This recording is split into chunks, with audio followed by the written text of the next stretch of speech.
June 2, 1944. Dawn breaks over the French coast. 12,000 feet above Calais, the hum of a Luftwaffe reconnaissance plane cuts through the pale sky. Inside the cockpit, Oberleutnant Carl Fischer squints through his Zeiss binoculars, scanning the English Channel and the rolling countryside beyond. The air is thin, cold, and biting. His gloved hands tighten around the controls as the Messerschmitt Bf 109 reconnaissance variant banks slightly east. Below, the fields of southern England stretch like a patchwork quilt, dotted with strange shapes that catch the morning light. Panzer formations, Fischer mutters, his voice muffled under the oxygen mask. He scribbles notes onto a clipboard, marking coordinates. Dozens of tanks appear to be massing near Dover, their silhouettes lined up in neat rows. The sight is unmistakable, armored divisions preparing for an invasion. Back in Calais, German officers gather around the aerial photographs. The prints are still damp from the chemical bath, the images grainy but clear enough to show the outlines of tanks, artillery, and supply trucks.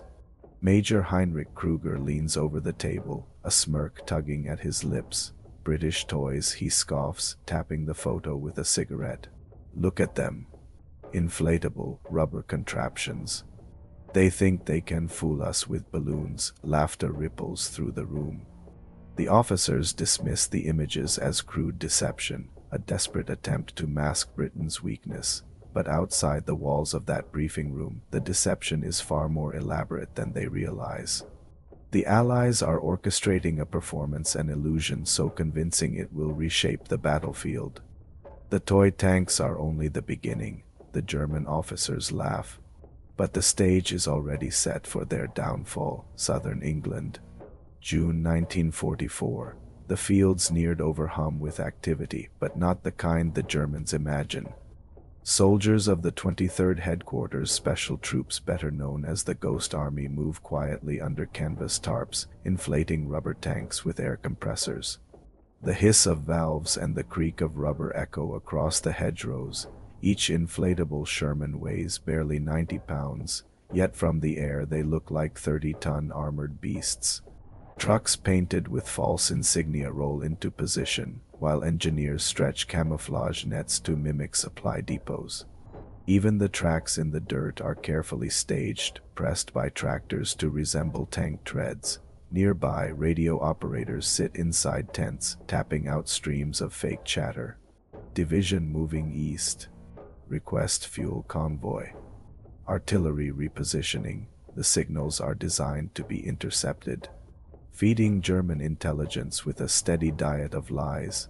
The deception is not random, it is part of Operation Fortitude. The grand illusion meant to convince the Germans that the Allied invasion will strike at Calais, not Normandy. Every inflatable tank, every dummy truck, every false radio call is a brushstroke in a masterpiece of misdirection.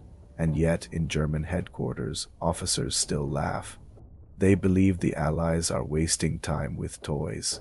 They cannot imagine that these illusions are hiding the greatest invasion force in history. Waiting just across the channel, the laughter will not last. Calais. June 1944. Inside a dimly lit operations room.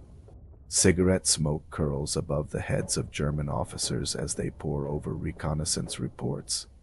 Major Kruger flicks ash into a tray, shaking his head with amusement. They think balloons will win wars, he mutters. The laughter is sharp, dismissive, and full of certainty. The German High Command remains convinced that the Allies will strike at Calais.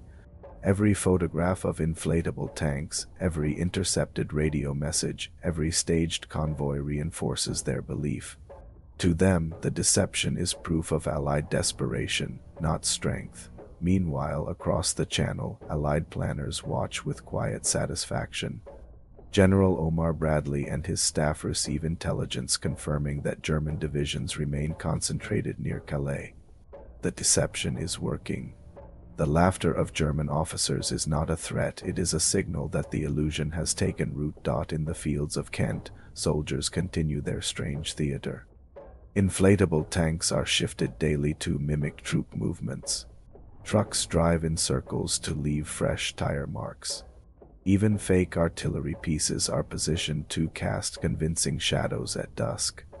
Every detail is designed to fool the eye of a German pilot and the mind of a German general. The Allies wait patiently, knowing that the longer the Germans believe in the toys, the more vulnerable Normandy becomes. June 5, 1944, the night before the invasion. Across the English countryside, the Ghost Army works tirelessly under cover of darkness. Air compressors hiss as more inflatable Shermans rise from the grass, their rubber skins glistening under lantern light.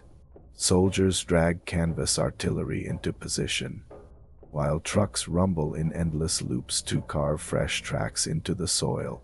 Radio operators intensify their deception, broadcasting fake orders about fuel shortages, true pre-deployments, and artillery barrages.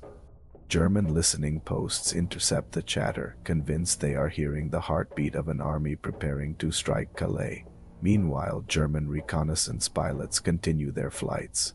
From 10,000 feet, the deception is flawless.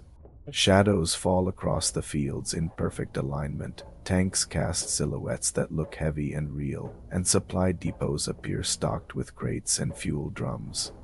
The illusion is so convincing that even skeptical officers begin to accept it. In Calais, laughter fades into confidence. "They are coming here," Kruger insists, pointing at the maps. "Calais will be the invasion point. We will crush them on the beaches." The German High Command orders divisions to remain concentrated in the north, leaving Normandy dangerously underdefended. The Allies have achieved what they wanted. The toys have become reality in the minds of their enemies. June 6, 1944, for 30 hours. The Channel is cloaked in mist, the sea restless under the weight of history. German officers in Calais are roused by urgent reports, Allied convoys spotted, radio traffic surging. Armored divisions massing near Dover.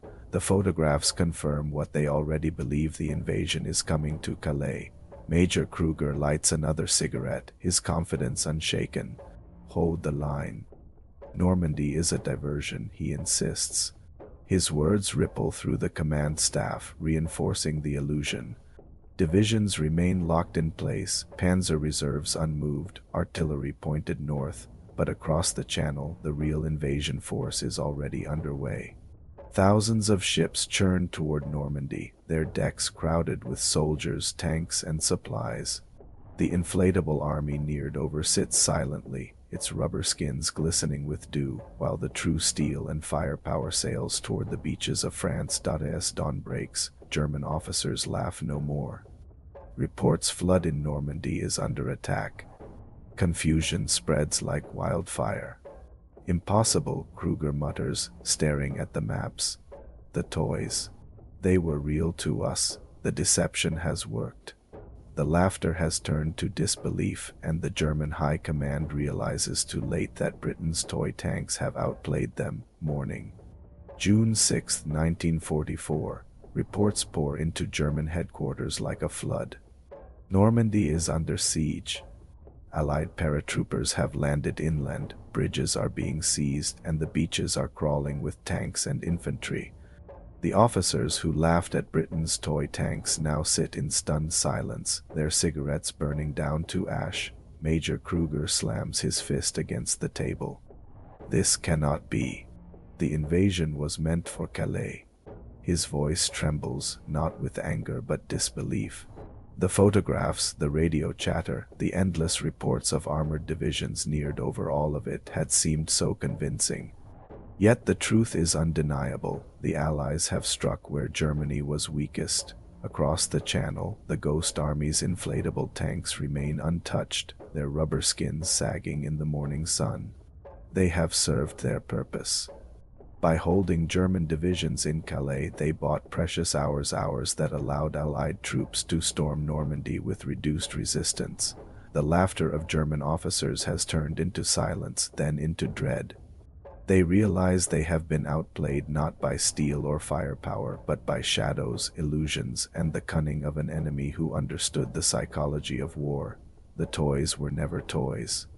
They were weapons of deception, and they have changed the course of history.